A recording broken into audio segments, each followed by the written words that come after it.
Hi Jack, how's it going? Josh, how are you? How's it going, man? Yeah, good, thank you. And such a pleasure to be able to talk to you for this film. I had so much fun watching Bang, and he's such a cool character, very intimidating, the strong, silent type. So I was wondering to begin with, to work on the kind of physicality you need in those moments where he's not talking. What was that like for you, and how did you approach that? Man, well, thankfully, genetics kind of blessed me from the physical side, so I didn't have to do too much work. Though I did put on a little weight and some muscle, because I had some time, and fortunately, it was during a period where I think this was at the tail end of the COVID stuff, so there was a lot of time to kind of prepare. There was not much work around, so I was able to get in some physical shape. It just kind of worked out, honestly. I was working out anyway. But as far as the other side, I just kind of use inspiration from guys I know who are strong and silent that I've met in life, kind of draw from personal experience and a little bit of imagination, and then just give it a whirl. Yeah, that's awesome. And he's not a hero and he's not a villain, but we do see him trying to do the right thing, at least, in this world that he finds himself in. So was that one of the really interesting draws for you when this project came your way? It was honestly, it was just old fashioned kind of action movie fun, right? That doesn't always come across people's desk. It was a really fun character. It was yeah, you get the arc of a really, really bad guy, and then he gets obviously that heart transplant, which is really fun. And then he kind of grows as a human being, right? It's a kind of a physical, spiritual transformation. So yeah, it was cool.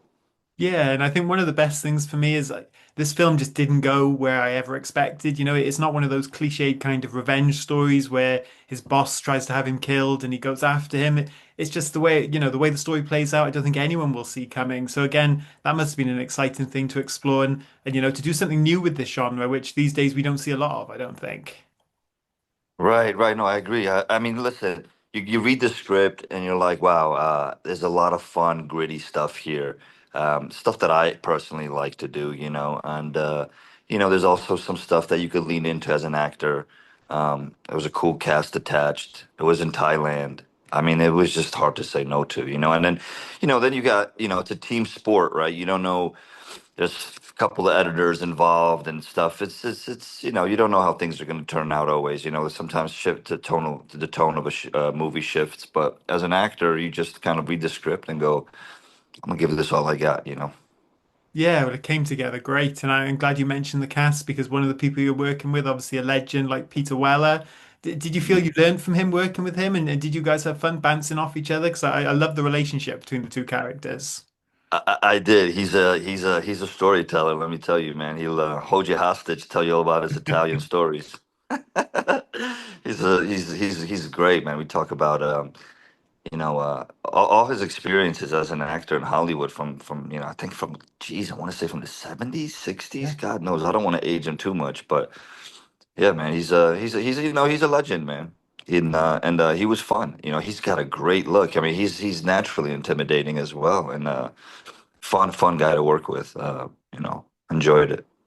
Yeah, and then obviously there's Tristan Mays as well early on as April. We see a little bit of Mang's softer side with her, and again later in the film, I won't spoil that. So to explore that side of him and this gentler kind of side, I think he tries to keep it under wraps, but he's a nice guy deep down. What did you enjoy about exploring that aspect of the character beyond just the badass area of him as well? It's funny you ask because I actually have a really hard time playing the villain, in the sense where maybe he doesn't look like it, but energetically, it's a lot. I mean, I don't know how other actors feel. I don't get to speak to a lot of actors, unfortunately, but I'm curious to know because it's a really hard energy without being dramatic or complaining too much. It's an interesting energy to harbor.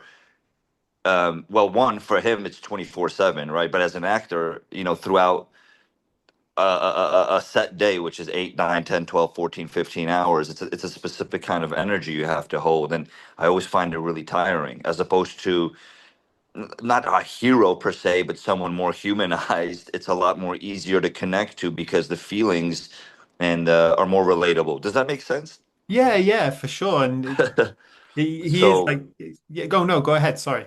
So I was so when that shift happened, it's almost like a reprieve for me as an actor. It's almost like, whoo, like a break from the gym. Do you know what I mean? Yeah, yeah, because he is such a, as you said, he's a badass character, but there's more to him than that. But to lean onto that badass side of things, the action in this film is very intense Yeah, as I think the stuff you're referring to there, and you work with a lot of weapons in those scenes. So yeah. what's that aspect like? Because I imagine there's some technical challenges to that, and obviously getting it right as well.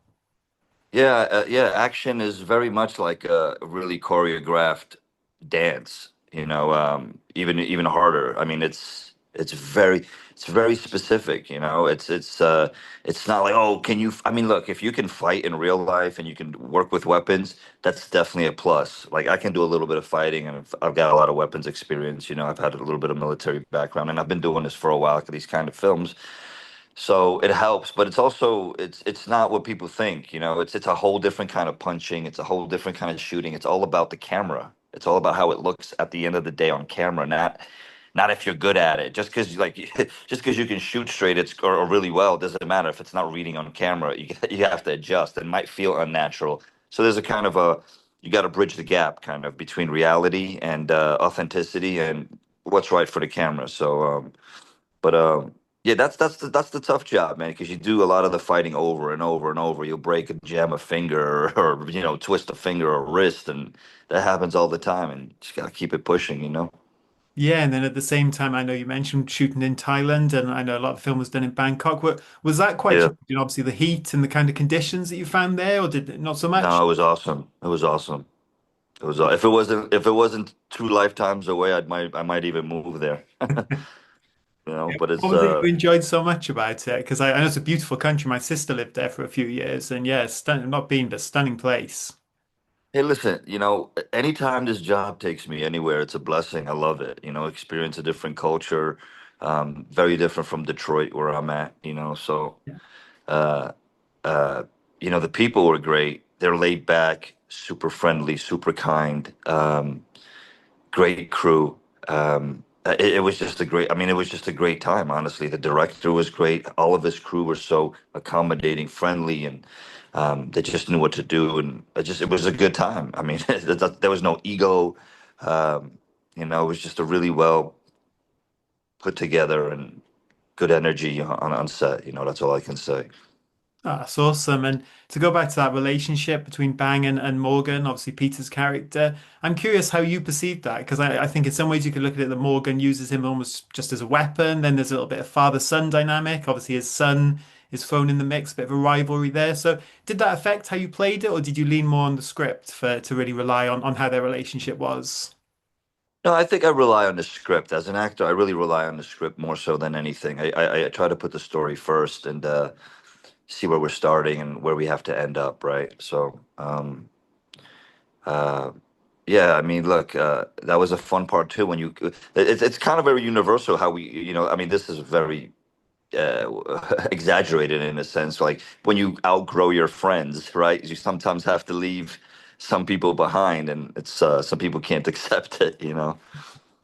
Yeah, I can't wait for people to see how that plays out. And just while I've got you, Jack, I know obviously you had Hellboy come out last year, and I know I write for comic book movies, so I know that a lot of fans really Right. enjoyed that comic accurate take on the character and had kind of an unorthodox release, which I don't know maybe that many favors. But how do you look back on Right. the experience? Because I know the one thing everyone loved about that film, I think, was what you brought to the table as the character. Hey man, it was a hell of an experience. I don't know how much time I have to talk about it. It came out of left field. The whole thing was like a Superman rocket just landed in front of me. I was like, "What the hell's okay? Let's do it." I mean, jump through some hoops. Got the part. Love the character. I mean, it just feels like a alter ego sleeping in my closet. It's a it's a great one. Yeah, it's unfortunate how it was kind of mishandled, and that's all business and all stupid whatever, man, fuck that. Not my That's not my hat. But yeah, it's unfortunate because I think if it was given a little bit of more of a runway and a little more resources, we could have done something special here. But it's all good, man. Shit Yeah. happens.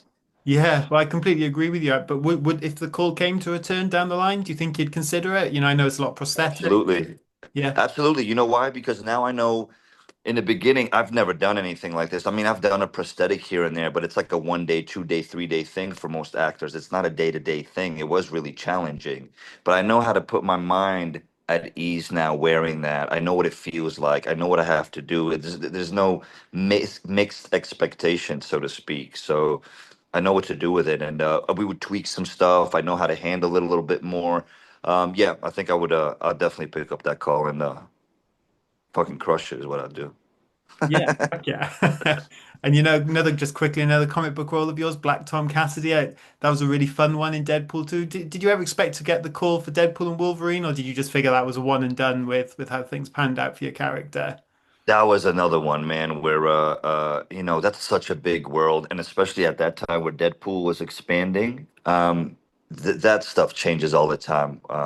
In the beginning it was supposed to be a much bigger role, then it got cut completely. They just kept changing the world. They didn't know what they really wanted, and it ended up being a cable. Cable wasn't on when I was on, so it was just constantly changing. So I just roll with the punches, man. See where we end up, right? Yeah, for I'm sure. ready for whatever. Yeah, well, fingers crossed, never know. But back to this one, it's a great self-contained story, but I can't help but watch a film like this and want a little bit more as a fan. So would you come back for a sequel if they ever considered it? I feel like there's maybe a John Wick kind of potential with this thing, or do Bang you? bang. Yeah, there you go. But do you prefer to just do a one and done with this kind of thing? No, I'm always open to another opportunity. Like if someone writes a great script and they see it, they've been talking about it. Oh wow. This was done bare bones, very little money. So again, if we have another opportunity to do something a little bigger and better, I would definitely take a swing at it. Yeah, fingers crossed. And you probably tell I'm a big superhero guy, but I love these 90-minute action movies. I'm glad to see obviously almost this kind of independent filmmaking still happen with all the big blockbusters that are coming out. Yeah. Is it important for you to be part of a project like this, lend your name to it and get it out to an audience at a time when theaters are struggling as well? Hey man, listen, I'd love to see movies go back to the theater, right? I don't see why not. Some people say, we're going into this digital age, but you never know. You never know. Things change, people change, and people want different things. I hope to see movies back in the theater. I hope to see movie theaters crowded again, like when I was a little bit younger. But yeah, yeah. Long story short, yes. Yeah, well, it's great. I think this is a great one to get people to watch. And just finally, Jack, what would you say to people about why they should check out Bang and what they can really expect from what I would call a very badass, awesome action flick? Look, if you like a story-driven action movie, gritty, dark, good fun, good ride, with some depth in it here and there, and that's your movie, man. Go check it out. Well, they're in for a good No, time. yeah, yeah, it's good fun. Absolutely. Well, Jack, thank you so much for taking the time to chat with me today. I thought you were awesome in this film, and I really did have so much fun watching it. So I have a great appreciate it, one. Josh. It means a lot. Thank you. Thank you for taking the time. Have a great one, Jack. Cheers. Absolutely. You too. Have a good one. Bye. Thanks so much.